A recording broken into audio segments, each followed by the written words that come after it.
Gusti Allah niku mulyakaken derajate manungsa niku boten berdasarkan status sosial, nggih.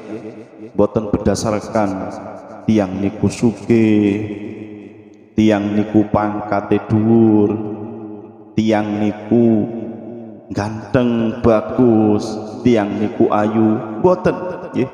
Jadi Gusti Allah mulyakaken derajate manungsa niku berdasarkan ilmu lan ngamali. Para sederek nggih.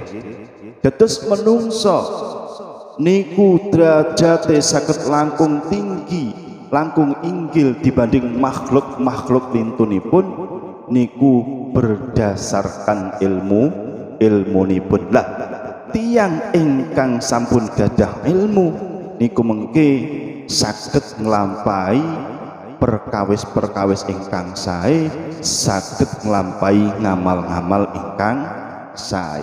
Pramila kanthi menika monggo dalam kondisi apapun nggih, mbuh niku wekdal kula jenengan niku seneng, mbuh kula jenengan iki wekdal susah, mbuh kondisi niku duwe duit, mbuh mboten gadah duit, monggo kita istiqomahkan kula jenengan dalam menuntut ilmu. Insyaallah menawi kula jenengan iki istiqomah dalam menuntut ilmu, kula jenengan bakal dipun paringi kesejahteraan, ketentraman, keselamatan di dunia, lebih-lebih keselamatan di akhirat. Amin amin amin ya rabbal alamin.